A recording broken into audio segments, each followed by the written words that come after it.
I'm Heather. And I'm Desiree. And you're listening to the Perpetually Overdue podcast. Hello, Desiree. Hey, Heather. And everyone who is listening or watching, welcome to another episode of the Perpetually Overdue podcast. Today is a special day. It's a no gives a fuck kind of day, and I'll tell you why. It's because we, along with the rest of the country who has an ounce of sanity, have been on a huge administration roller coaster that we would very much like to get off of, but unfortunately we are locked and loaded in. We have no choice. And so the fuck around and find out season is upon us. Yes. We are here. And unfortunately, we are finding out along with all the other ones who fucked around. Even though we didn't fuck around. But we get to suffer alongside those who did. Yes. We are now a couple of weeks into Trump's administration, and it has been like whiplash, essentially. It's hard to describe. As a matter of fact, later on, I have therapy, and I'm very much planning on talking to my therapist about it because I don't know if you felt this way, Desiree, but there have been moments of deep despair and disassociation and this feeling of what matters right now. You almost have to be disconnected from your logic as far as I have to breathe and carry on and find some joy in the midst of this, or I'm gonna go fucking bonkers. And it's really a mind fuck to do that because everything in you is like, no, this is DEFCON 1 right now, and you need to prepare, you need to do all of these things, and it can be very overwhelming. Yes. I mean, a lot of us felt an iota of that the first 3 days after the election. We were mourning, we were feeling like nothing else matters, we can't focus on anything else, and we shouldn't focus on anything else, but this very traumatic direction that the country has taken, and we didn't even know. I mean, we knew, but we didn't fully know yet back in November. And then by the end of the week, people were like deciding, okay, if I'm going to survive this, I need to find a way out of this mental state. But unfortunately, it's like those first 3 days after the election times 100, because every day something new of epic proportions smacks us in the face. It's kind of like living in our own version of Groundhog Day, the movie, where every day we wake up and it's a different day, but the same shit. And every time you find yourself finding some sort of equilibrium, even keel of mood and attitude, you find some new information out, and then you're back to being in despair, you're back to the chaos, which interestingly enough, people have talked about being a tactic of the new administration, in that they want people to be overwhelmed. They want people to be in despair so they can be paralyzed, essentially, and be complicit in what's going on. And then, interesting enough, all the resources to help us in that state are being stripped away as well. So the tactic is so much deeper than even just keeping us in this constant state of overwhelm, despair, and fear. Anything you used to have access to help, we're taking those away. So now you're really stuck in the fetal position with no help. Yes. What they didn't anticipate, and this is something that I've told you in private, is we live in the age of social media and nobody is being quiet about what's going on. You have doctors who are giving information that the CDC and the FDA would normally be giving out. You have a bunch of political influencers who are telling you moment by moment every executive order that he's putting into place, or reporting on every press conference that comes out of the White House. Any piece of news we are getting regardless of the efforts of the administration to hide things from us. Even what's happening worldwide, which we seem to be cut off from in terms of that information. We're not seeing it on our timeline, but we're still hearing about it from a lot of these people who have chosen to speak up and use their platform to keep others informed. Now, before Trump even got into office, there was something very telling. And it's not like we thought that it was all going to be roses and daisies. We very much knew. However, there was a sense of safety that came with the fact that he was not yet in office. That sense of safety, that insulated bubble that we put ourselves in, was burst with the TikTok ban.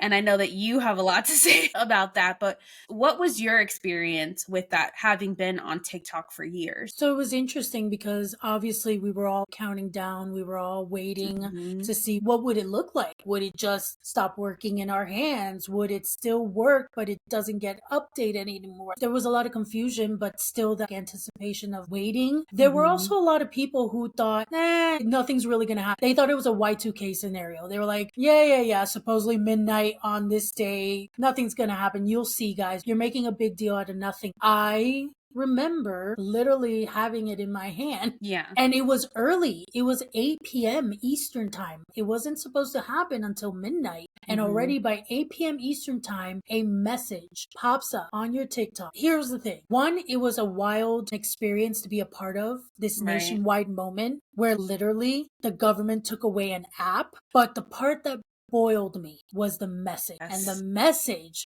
was thanking the current new president. And that was the moment I knew. I mean, I always knew there was a lot going on. And obviously, the ban in and Mhm. of itself was definitely something he perpetuated since 2020. So he was Yeah. very much a part of this.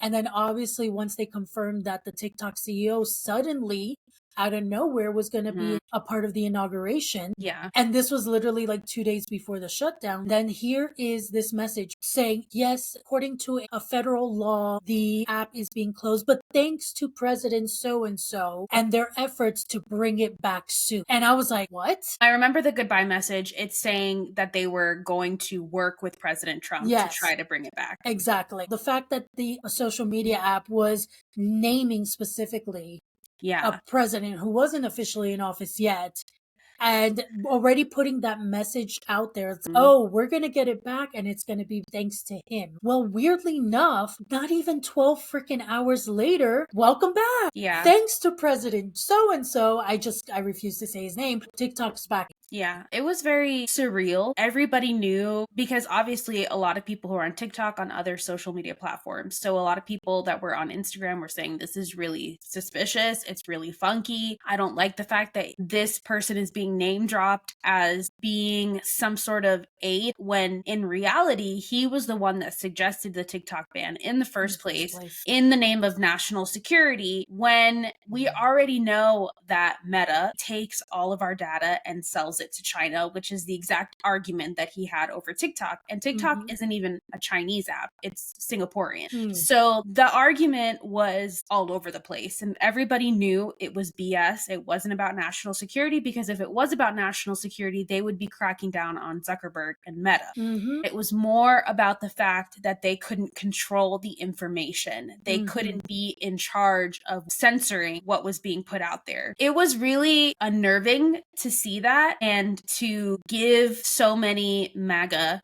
loyalists fuel for the fire of like, look, he saved it. Even though you could argue, well, he's the reason why it was on the chopping block in the first place, but that wouldn't have mattered. Then there was all this speculation that came out of the whole ban in general was BS and that Yes. the time frame in which TikTok was down, and this is from people who are in IT, that's the amount of time roughly that it would take the servers to be switched over. And so a lot of people are speculating because since TikTok has been back, it has been different, and you Yep. can attest to that as well, Mm-hmm. that they are now on Meta servers. And we all knew that Zuckerberg wanted to purchase TikTok. We were under the assumption that that was a no-go, that the Mm-hmm. CEO of TikTok was like, no, we're not going to have an American version. However, we've already seen that what we see on TikTok is not what the rest of the world sees on No. TikTok. And there's a lot of censorship going on. And at the end of the day, my outrage was having this realization of Mm-hmm. how far they were willing to go to use and manipulate us like dispensable pawns. It was such a mind fuck what they did, all for the sake of a political stunt. And this was just the beginning of everything that has laid out of the clear manipulation. I couldn't understand how they just played with us that way and how easy they were able to do it Mm-hmm. at that moment. It was a taste of what was to come for the next 3 weeks. It definitely was a very intense precursor to the administration. I mean, it's not abnormal for a president to come in and on his first day to sign a plethora of executive orders. Joe Biden did it when he was in office. Obama did it. Yeah. Yes. Previous presidents have done it. It wasn't so much the amount of executive orders that he was signing, so much as what they were, and how they strangely seemed to align with Project 2025, which he adamantly denied being associated with. Again, a lot of people already smelled what was rotten, and they already knew that even though he was trying to separate himself from Project 2025 during his campaign, that was the agenda. You had too many people who were associated with the formation of this document who he was now putting into, or attempting to put into, his cabinet or keeping near him in some capacity. I think the inauguration said a lot. He had Jeff Bezos and Mark Zuckerberg and several billionaires up on the stage where Congress was sitting, basically making it clear that they held just as much importance as the people in Congress. And it was very evident that we were about to step into an oligarchy, because we all know that Trump is a businessman first and foremost. And I say that with air quotations for those of you who are not watching, because he's never really been good at business. A lot of his pursuits in the past have been riddled with lawsuits and bankruptcies. He's I would say, a successful con artist. So it's not a surprise to me that the minute that he gets into office, not only does he put these billionaires up on a pedestal, but he also starts selling his own Bitcoin. It very much set a precedent of, this is about business. And that's what a lot of people, unfortunately, on the right want to see. They want to see the country run as a business, and they think that that's what's going to make us successful. That's what's going to make us, quote unquote, great again. That in and of itself, and the response to this amazing female bishop who pleaded with Trump and JD Vance and everyone in the government to have mercy on immigrants, have mercy on trans kids, have mercy on the people that they have been actively going after, and people who they desire to strip rights from.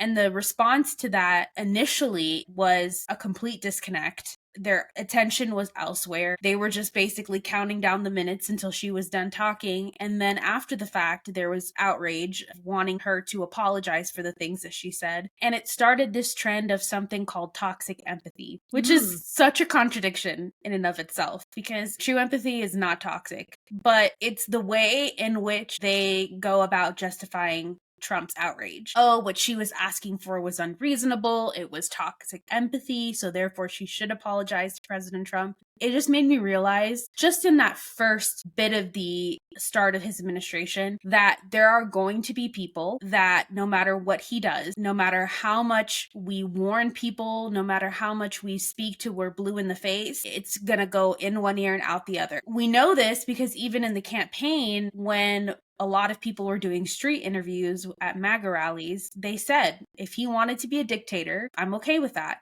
If Trump were to get up on the White House steps and shoot somebody in broad daylight, I'm with him. Like, he said it himself, 2016.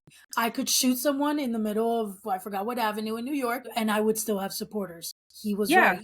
He was absolutely right. I know that there are many people who are in the find out stage who are now getting their eyes open, especially when some of his executive orders have threatened their way of life. But I do think, again, that there are just going to be those that, I hate to say this, but are lost causes, that no matter what he does, no matter what happens, they're going to support him and be behind him, because at the end of the day, there are still plenty of people in this country that are full of hatred, that are bigots, and they want to see these things come about. A lot of the fuck around, find out period isn't so much for those people. It's for the ones that didn't really educate themselves, that were blinded by whatever promises he made to them that they wanted, whether that was a bigger tax break, which is hilarious because we were under his tax law from 2016 to 2025. And now that he's back in office, he plans on giving an even bigger tax cut to the rich and harshly taxing the poorest of the poor, or the cost of groceries, which he has already stated that he will not be able to bring the price down.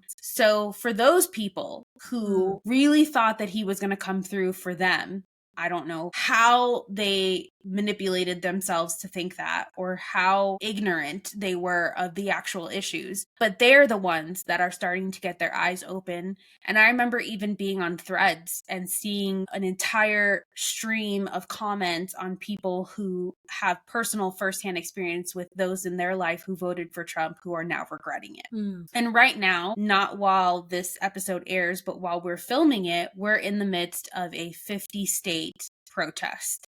Where every single state is getting together and they are protesting the Trump administration and the things that he is doing as far as executive orders, the immigration raids, the rollback on trans rights, and so many other things. Like, it is exhausting. It's a lot. It's too much. We are currently in Colorado.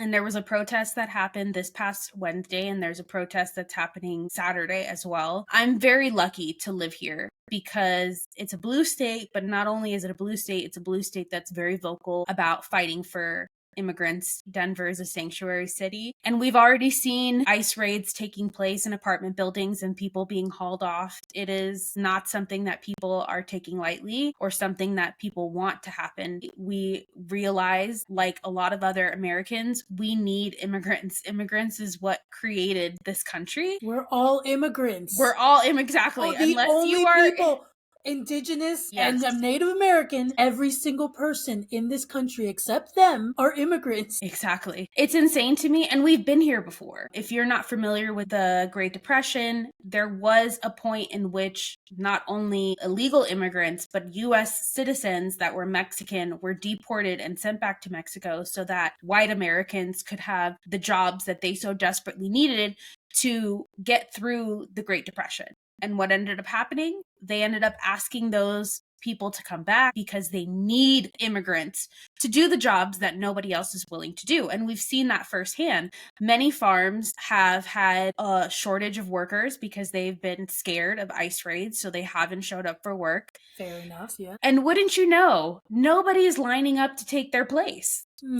I even saw this one video of a woman who called all of her white unemployed clients and was like, hey, I've got a job for you. And every single one of them turned down the job to pick produce because the pay wasn't enough or the conditions weren't conducive for them. But it was mostly because of the pay and the hours and the labor that goes into these jobs. So the argument of needing to provide the American people with jobs, it's not a thing. No. Same thing with national security. The FBI themselves said that the people that commit the majority of violent crimes are not illegal immigrants. They are native-born U.S. citizens. So a lot of these arguments can be dismissed with simple facts and statistics, but we realize that we're not working on facts and statistics here. No, we're not even working on the letter of the law anymore. Nothing right, nothing lawful, nothing factual. All of that has been gone out the window. Now it's all about emotion. How we feel about something deems it correct and factual as opposed to what the actual facts are.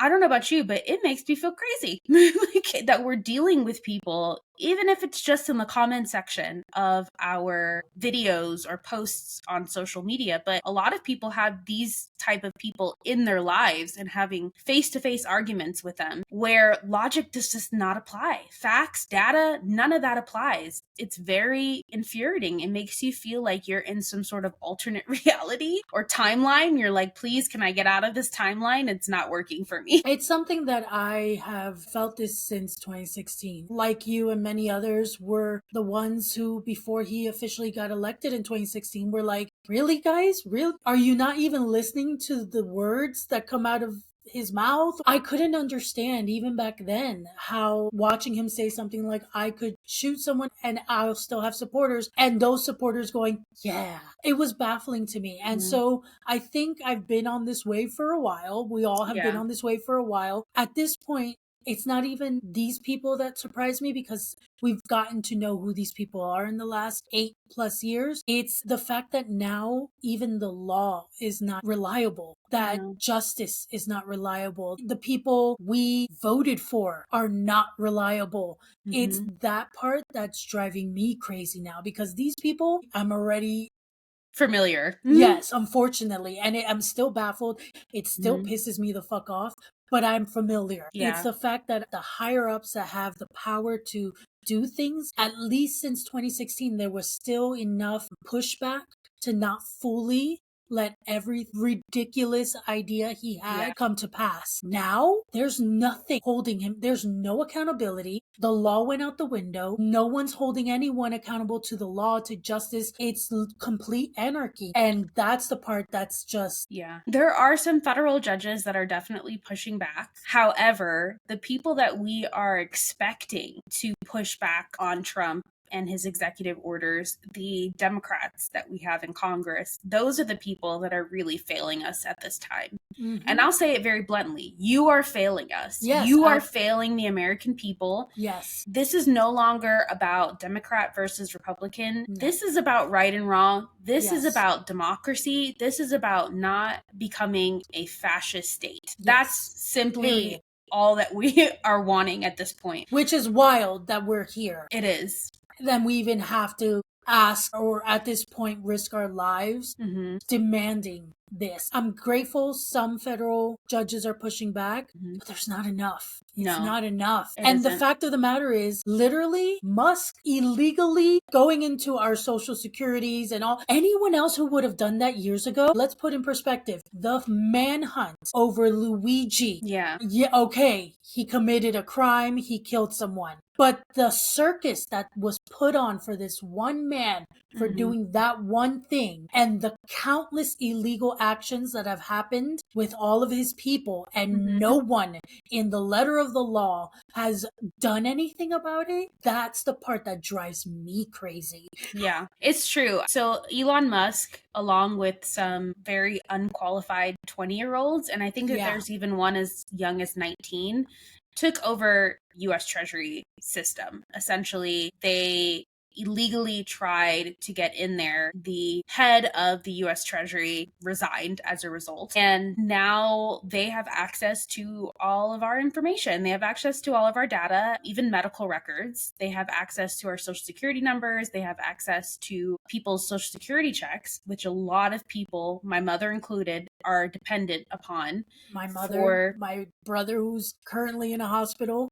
Yes, for living. And then not to mention people's medications that they need. There's a lot that is going on there. People are speculating about whether or not we're going to even get tax returns, which I know is the last thing in a lot of people's minds right now is doing their taxes. But people do rely on their income tax and what they get back from the government to help them pay their bills, to help them get through the year. And the appall is already at the fact that he illegally gained access. We don't even know what the fuck is the plan. What is he even going to do with all that? We have no clue. We have no clue what they're doing in there. There was a recent protest right outside of the building where he and his little goons were holding up, and representatives like Jasmine Crockett and a bunch of other people were attempting to gain access to the building, which they had the authority to do, and the police were stopping them. So it makes you question, what is happening here? Why is somebody allowed to do something illegally and they're being protected, and the people that are trying to stop them are being barred from being able to even just enter the building, even though they have the authorization to do so? It's really wild to me because that's just a drop in the bucket of the things that have gone on since Trump has taken office. I have a whole list of things. It's not an exhaustive list, unfortunately. There is information out on the internet for anyone that is curious as to what executive orders he has signed. And again, not everything that he signs as an executive order means that it's going to pass through, means that there will not be resistance. He's already tried it with birthright citizenship, and a federal judge in Seattle did put a temporary hold on that. I don't know what will come of it in the future, but as of right now, that is something that is not going to be overturned, which is what his intent was. And there's a lot of speculation out there on the internet as to why he wants to overturn birthright citizenship. He says that it's about the children of illegal immigrants. A lot of people are calling bullshit on that and basically saying that it is much deeper than that. And as we've seen in the past, we cannot take anything that Trump says at face value. I will say, before getting into this list, the speculation can be harmful as well, Mhm. because we're already getting so much fear and anxiety coming from the actual actions that our administration is taking right now, to then have people speculate and go even further than that as to what the results of those things may be. Although I see where people are coming from, because you want to be prepared for worst case scenario, but I do hesitate to say certain things. Like, people are throwing around concentration camps. People are throwing around a ton of speculation about the offer that the president of El Salvador gave. And that's a legitimate offer, but there's no clear answer as to whether the administration intends on actually taking up that offer. But there was an offer to house illegal immigrants in their prisons of any nationality, but also US citizens. So that's terrifying. But as far as what they're planning on doing with that offer, we don't know yet. Guantanamo Bay is something that Trump has put out there and wanting to get that ready for illegal immigrants. And I say illegal immigrants loosely, because we already know that US citizens have been picked up by ICE. To house them in Guantanamo Bay, which is where... To imprison them. House sounds too nice. Yeah, to imprison them. You're right. It does sound too nice. Guantanamo Bay is where the supposed 9/11 mastermind Khalid Mohammed is being imprisoned at the moment. And there's been a lot of speculation about the conditions of Guantanamo Bay, the tactics that are used there, not to mention that it is not on American soil.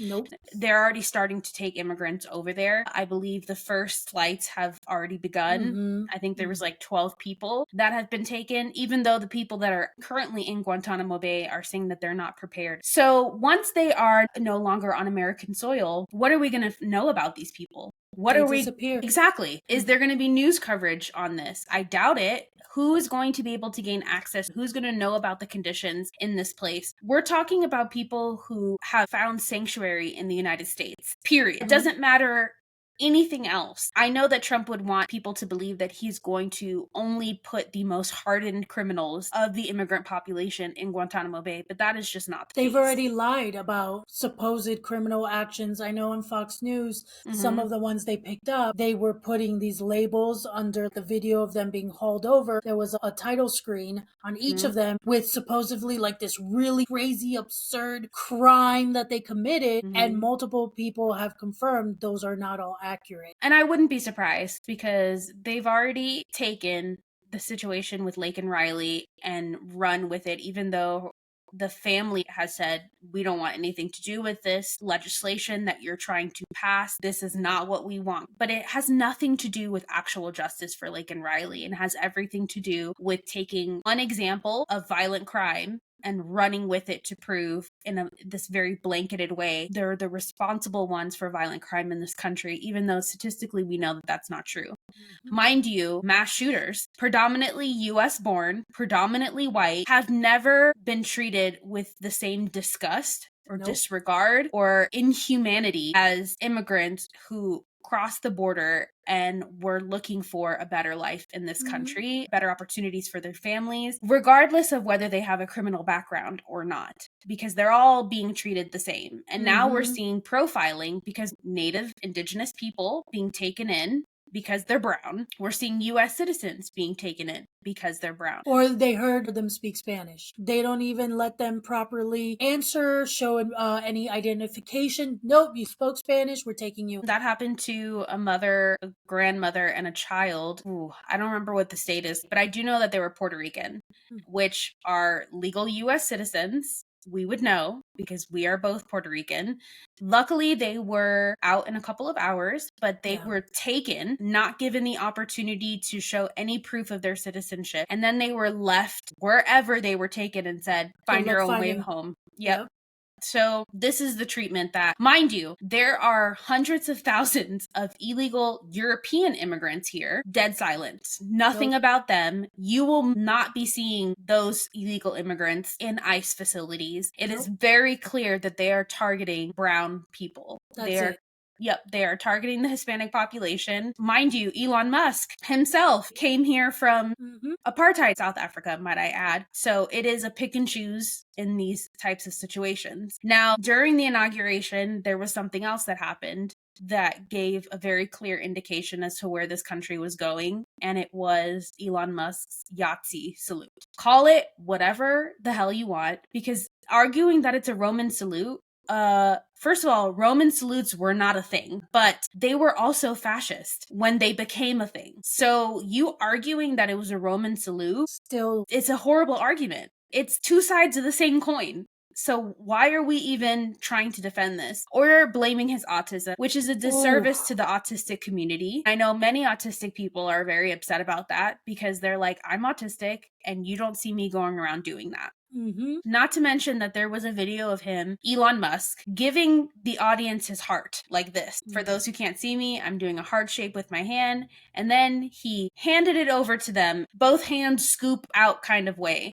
So it's clear that he knows how to do that properly. Knows the difference, yeah. He knew the difference. Everyone across the world knew what it was and were even censoring it in other parts of the world. It's illegal to do in Germany. You would get arrested immediately. On his platform that he owns, X, he had been liking and retweeting the posts of known hate groups, neo-Nazi groups. One in particular who are trying to bring back antiquated arguments using pseudoscience that Black people are mentally inferior to white people. And by doing so, by liking their content, he has helped boost their numbers and their followers on that platform. Now, a lot of people are like, well, X is a cesspool anyway. But the point is that if he was already having a history involving neo-Nazis, and then after the inauguration, he showed up virtually to an extreme right-wing political group in Germany to support them, and he said from his own mouth that the German people do not need to feel guilty of the sins of their grandparents, specifying the generation of Yahtzees. All of this together paints a very clear picture of what his intention was in that moment. And it was not to give his heart out to the people, as he says. And he felt very emboldened to do it because he knew that he would be backed up. He knew that people would defend him. He knew that the administration that he is now a part of would do nothing about it. Not to mention that I heard that his daughter has been very vocal against him on his own platform. I'm exhausted. I know. I know. I'm just so... And we're going to get to some good stuff. There is going to be some positive things as far as what we can do, because I know that in this time we can feel extremely helpless. I know I have felt helpless. I know I have felt scared. I'm walking around with my birth certificate, with my passport, with my marriage license in my purse. I am walking around doing that because I am afraid that if I get caught up in a situation with either the police or ICE, that I'm going to be forced to have to prove my US citizenship in order not to be detained because I am brown. There's no way for me to just sort of blend in with the crowd. I am not white presenting at all. So this is my new reality now, to have to carry around proof that I am a US citizen and knowing that that might not be enough, that I still might be detained. My husband and I have had to look for immigration lawyers to retain just in case something were to happen. We had to figure out a plan of what we were going to do in the event that somebody, myself or someone in my family, gets taken. These are realities for a lot of people right now. And unfortunately, then there's people like me where right now I don't have really the support or the finances to do even that bare minimum things. So I'm just hoping, and I gotta just walk out of here, take a flight eventually, and just hope, because not everyone has the resources to even try to like have those things in line in case they decide to go against the law, because it is against the law to detain, question any US citizen, but they're doing it anyway. They're breaking into people's homes. They did it in Denver a couple nights ago, and they didn't even bother to ask questions. They didn't give people the chance to even ask for a warrant. They're now just really going above the law and doing whatever the hell they want. Yeah, unfortunately, and again, a lot of people are not educated and knowing their rights, which just makes me so grateful for all of the political and activist influencers on social media who are putting that information out there about knowing your rights, about asking for a warrant, making sure the warrant is signed by a judge, different things like that. Knowing that even still, that may not prevent ICE from detaining them, that may not prevent them from entering into their home legally. This is not new. Having police enter into a home without a proper search warrant, without a search warrant that has a judge's signature, is standard for law enforcement. And we have seen many people be shot and killed as a result of it. And it always seems to be like, oops, it was the wrong house, or oops, was X, Y, and Z. And then the precinct these policemen come from, they do an investigation, air quotes again. The people that were a part of it, they're put on a paid administrative leave, and then nothing ever comes of it. No justice is ever administered, and these things continue to happen over and over again. So are we really surprised that ICE follows the exact same playbook that law enforcement follows? It's just now at such a grand scale happening every day. It's a lot. And Trump is making a huge show of it because he's not deporting people on commercial flights, which is the typical way. He's using military planes, which cost taxpayers about $700,000 more than if they were to put them on a flight. It's a show of bravado. It's a tactic to instill fear, to incite chaos, so people feel helpless. They feel like they can't do anything, and so they don't. They're paralyzed with that fear. We have both felt it. I think the only thing that has provided us solace is, one, seeing all the protests that have been going around the country, seeing the boldness of people like us who are not going to be afraid. They refuse to hide, and they are making it known that Hispanic people, and more specifically Mexican people, they are valuable contributors to this society. Yes. And then also just finding people who provide information to let us know what our rights are and to help us be prepared in these situations. Even if you don't have the financial means to retain a lawyer, you have the ability to carry around identification. You do have the ability to carry around your birth certificate, say. These are little steps that you can take in order to help yourself, whether that is an actual barrier or not. It's a little bit of peace of mind to know, well, maybe this will stop me from being detained. All that to say, there are many options. One of the options, and something that we're doing, but also is a way to protest without necessarily needing to be on the front lines, because I understand for some people, they're very nervous about going to protests. They're very nervous about being in large crowds of people. They don't know what's going to happen. But it is to control where you put your money and where you put your dollar. We are a society of convenience, so I know that that's extremely hard. It's really hard to not use Amazon. It's really hard to not use Target or Walmart or the places that have rolled back on DEI. Do what you can. Exactly. And be intentional where you can. Exactly. And be intentional. So, for example, my husband and I, unfortunately, have already paid for our Amazon Prime for the year, but we can choose not to utilize it and not to purchase things on Amazon as much as possible. And we have found alternatives for Amazon. Same thing with Target. We have a Target 4 minutes from our house. It's extremely convenient, and we have chosen not to go there and to support more local businesses. But I do understand how that's not always feasible for certain people. Depending where you live, Depending on where you live, and also depending on your socioeconomic status. For some people, supporting local businesses that have local goods is too expensive versus being able to go to a big box store and buy the same item for a lot less. A lot of people have been flocking to Costco because Costco has doubled down on their DEI initiatives. So there are options out there. It's just a matter of doing research. And then a lot of people are just not spending at all. They're like, I'm not going to buy anything unless I absolutely need to. So food, all the necessities, they're like, I will do that, and I will try to buy locally as much as I can. But any luxuries, anything that I don't need at this moment, I'm not going to buy. It is having an effect. Target has already doubling back on their DEI. because their Please. shareholders who they were trying to impress are like, you didn't tell us that by rolling back DEI, it was going to cause a boycott, which then affects our profits. Unfortunately, too little too late. Target has already shown its true colors, and a Yep. lot of people in the Black community and the brown community are like, no, we're still not going to shop there. The fact that you made that decision, period, and you Mhm. thought that was a good decision says it all. So just because you're like, oops, just kidding, it's screwing us over, we realize exactly the only reason you're now doubling back from doubling back is the fact that you're like, oh, well, our pockets are screwed because we made the wrong decision, not because Yeah. you give a shit about diversity, inclusivity, and yeah, you don't care about any of that. No, no. There's almost too much to take in. Every Yes. time you find out about one thing, another thing has already started to roll in.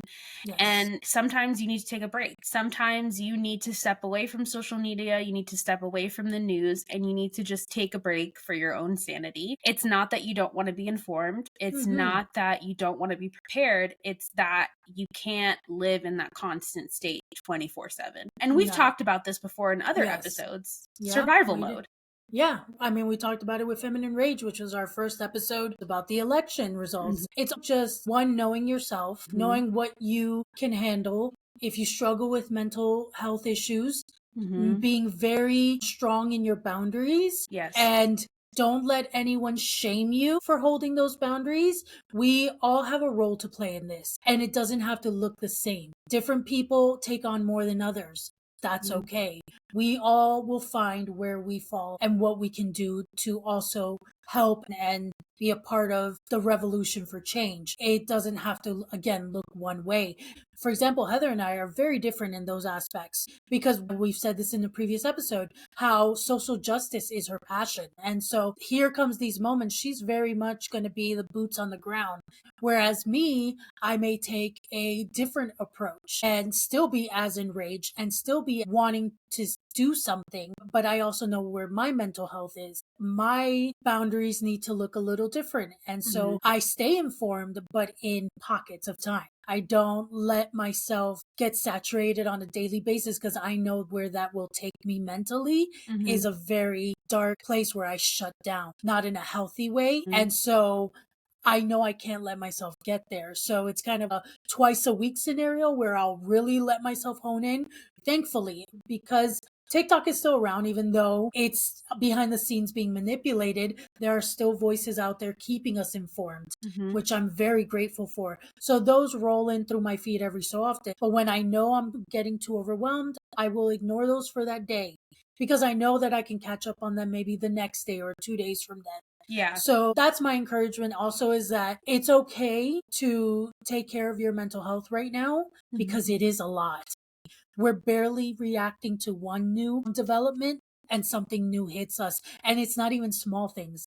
All of them are big, catastrophic, Yeah. life-changing things. We have to figure out what's the best way individually to navigate that. Yeah, I would say too, even for somebody like myself, I do need to take breaks as well. I do get overwhelmed, wondering, speculating where this is all going to go, because there's been a lot of comparisons between what Trump is doing now and what a certain someone did in the 1930s and 40s. So I don't want to ignore the parallels because I've always said I don't want to be the frog in the boiling pot, not knowing it's being boiled alive just because the heat got turned up slowly. And I think that there's a way to do both. I think there's a way to stay informed, as Desiree said, without sacrificing your mental health, because you do have to find a way to carry on. As fucking weird as it is, and I know it's weird, I know. to try to be normal in this point in history, we have to figure out what that looks like for each individual person. You know yourself, you know your limitations, you know your boundaries, you know your capabilities. Work within those. Don't compare yourself to other people and what they're doing. I know that for me, the temptation is I need to be doing more, I should be doing more kind of thing. And there's nothing wrong with desiring to help in some type of way, but everybody has a role to play. So if you're not boots on the ground and you're more of the behind the scenes type of person,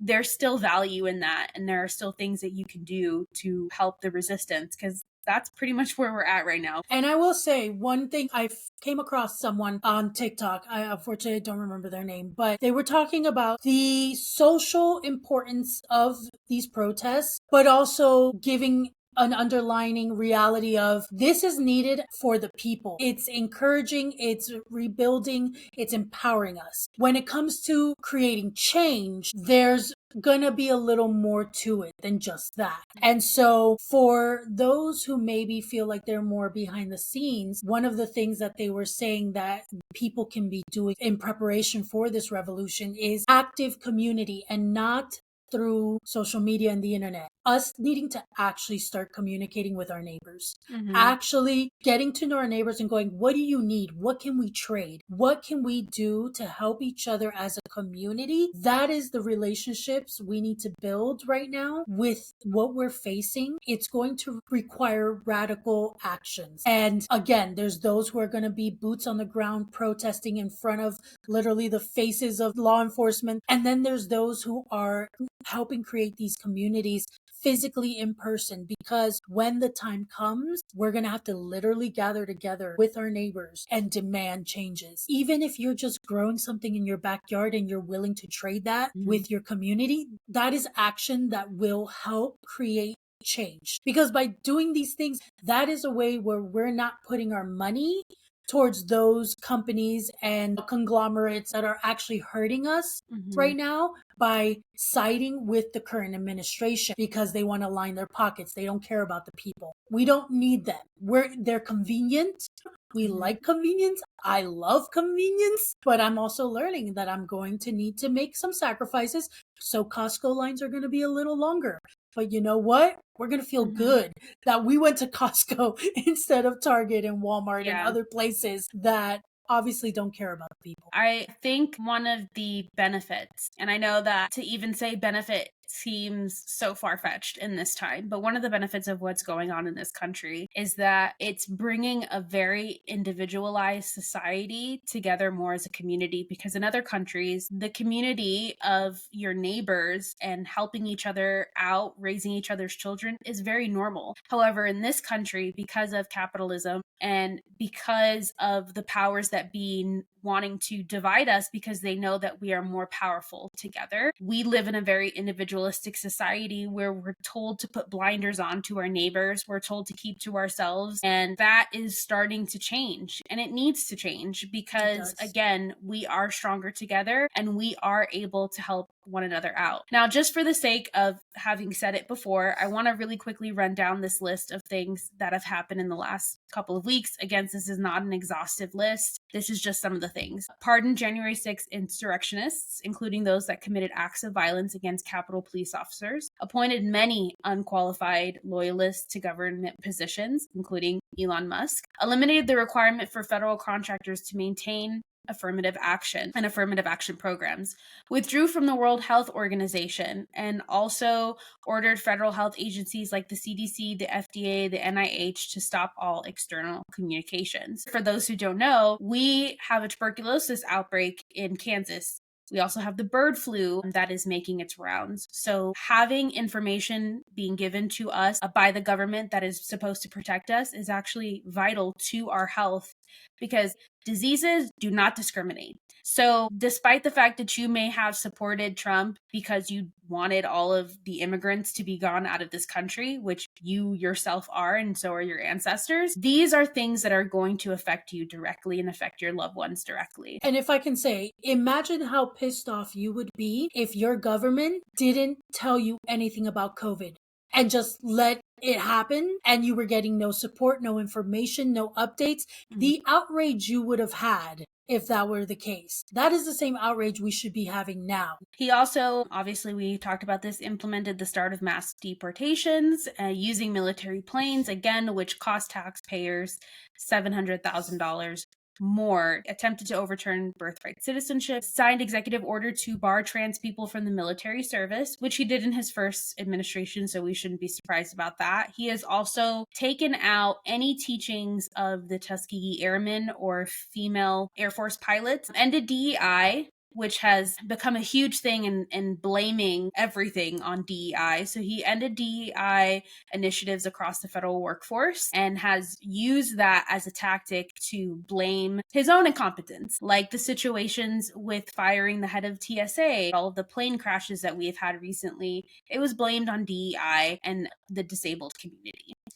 Illegally fired 18 inspector generals overnight, attempted to freeze federal grants and loans, but thankfully, again, was blocked by a federal judge. And there are many programs, including SNAP, that would have been affected. Again, there are those that went onto social media to air their grievances, even though they voted for him. Even though a judge put a block on it, the administration wanted to backtrack and say, oh, that wasn't what we were trying to do. The websites were down because of maintenance. And there have already been local government officials, like the governor of Illinois, that has called BS on that. He is currently attempting to buy out any of the 2.3 million federal employees who are willing to leave their positions by February 6th, which is coming up, in what is referred to as a deferred resignation, an attempt to slash the federal workforce. That's today.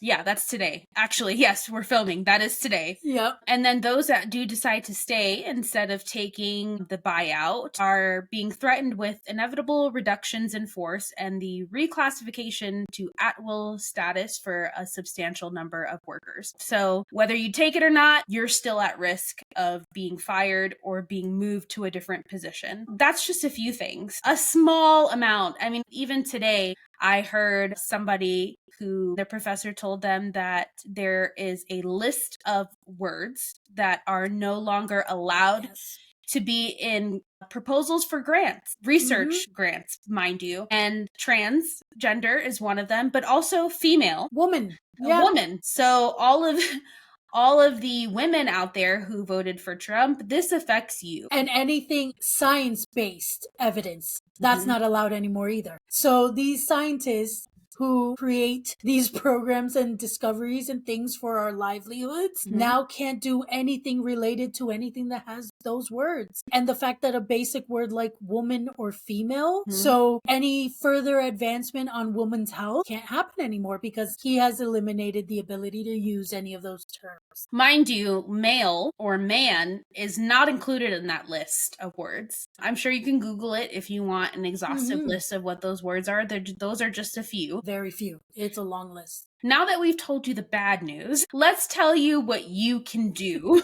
to help yourself in this time or how you can protest. We've already talked a little bit about it with what you do with your money.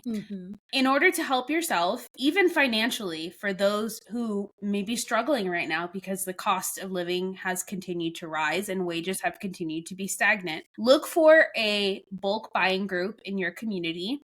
That way, you can utilize something like Costco. You can buy in bulk, and then you can distribute them amongst yourselves for a cheaper cost. So that right there could save you money, and it can help to alleviate some of the stress of not going to places like Walmart or Target because XYZ might be more expensive. Join a buy nothing group in your community. What does that mean? It means that you will trade things. And it doesn't only mean material things, you can trade services. So maybe let's say for a living, you are a carpenter and somebody else is a plumber. I don't know why I'm only thinking of these types of jobs, but you can trade your services. And instead of them having to pay you money, they will give you something else in return. It's bartering, essentially. Consider moving your money from a big bank who are actively supporting and have supported Trump's administration through his campaign and even now, and into a credit union. A lot of the credit unions have cheaper fees anyways. And then you don't have to worry as much about what's being done with your money. Make copies of important documents. We've talked about this. Birth certificates, passports if you have one. If you don't have one, I highly recommend that you try to get one as soon as you possibly can. Driver's license, social security cards, anything that proves you are who you are. Also, you have the right to shut the fuck up. I'm dead ass serious. And not just about yourself, but about anybody that you know who may be from another country. Any information that you have on anybody else, you now have amnesia. You don't know anything. And it's not just when potentially ICE comes knocking on your door asking questions. Just don't talk about it, period. Don't talk about your neighbor who's from El Salvador.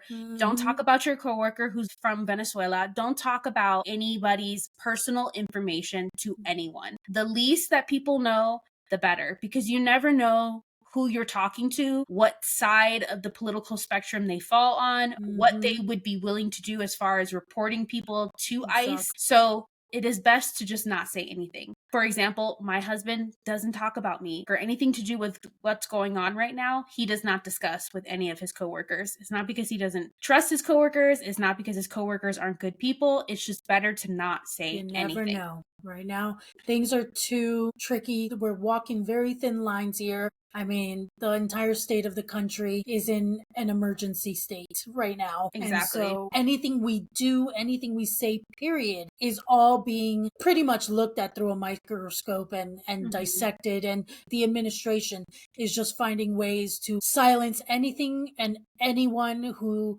doesn't agree with them, who doesn't look like them, who doesn't fall under what they deem is great America. If you are creating community, which we should all be doing right now, getting to know our neighbors, getting to know the people around us, if you have anybody in your life who may not be up to date with what's going on, the government website in Spanish was taken down. So a lot of non-English speakers, a lot of native Spanish speakers may not know what's going on right now. So if you know somebody in that situation and you have information that can help them, just spread the word as much as you can. Talk to your neighbor, talk to your coworker, talk to whoever is in your sphere of influence that would benefit from knowing this information. And again, do whatever you can that's within your ability. Don't worry about what somebody else is doing, because the worst thing you can do is compare yourself, because then you think, if I can't do what they're doing, then I shouldn't do anything at all. And that is not a good thing. Exactly. You can help. Everyone can contribute with what you have, with your dollar, which is the most powerful thing that we have. If we are stepping into, we are stepping into an oligarchy. It's here. It's arrived. Yeah. So what do these billionaires need more than anything else? They need your money. They need you to spend your money in places that benefit them. So the best thing that you can do is withhold that, especially in places like Amazon and Target, anything that is a big box place. I know that it's convenient, again, but we're at a point in history where we have to choose freedom over convenience. It's one or the other. We cannot have both at this moment in time. So all that to say, we are here with you guys. We are going through it as well. I think as two Hispanic women who voted for Harris, it's inevitable that we are struggling along with everybody else. We're scared along with everybody else, and we are trying to navigate these dangerous waters. But what we're not going to do is to give in to the fear. We're not going to be paralyzed in our anxiety. We are going to find ways to take back power. We are going to find and build community, and we're going to do everything that we can to take care of each other. That is the most important thing. And honestly, fucking watch out, because what is going to come out of this is beautiful, strong community that will not be easily broken. And wait and see what is birthed out of that. The resistance, the revolution. We are all in this together. Yes. With that being said, we're at the end of the episode, guys. This is a hard one. Yes. I mean, like Heather said, all of us, we're all taking it all in. It's a lot. It hasn't stopped from literally day one. Hence, everyone jokes that it was like January 84th. It's been an entire year, guys. It's been an entire fucking year since this administration has started. But know that you're not alone. Know that history has shown us terrible people have tried to do terrible things, but at the end, we've always found a way out of it. It's never easy, but community, literally fighting back. Every revolution was people coming together. We just have to find our way back to that, because again, we're a nation that was in our nature. So we're going to find our way back to that. Exactly. As always, we want to start a discussion in the comments section of our YouTube video, and on Spotify, even on Threads, Instagram, any of places where there's comments. How are you at home balancing staying informed with taking care of your mental health, because that's one of the biggest challenges right now. What are your concerns for this new administration? Please share. No concern is too small. There's things that are affecting everybody. So what are your concerns? Also, please share any resources, any information that you have, any suggestions that you would make for people right now on what they can do to boycott, to rebel, to stay safe. Yes. That is the number one thing. And please make sure that these are reliable sources of information. Yes. We need reliable information, not just personal opinions. No offense, but right now it's a sensitive time. So we need things that people can rely on. How to prepare for this time, any of those things. I know that there's a whole community of people out there that are doomsday preppers that probably have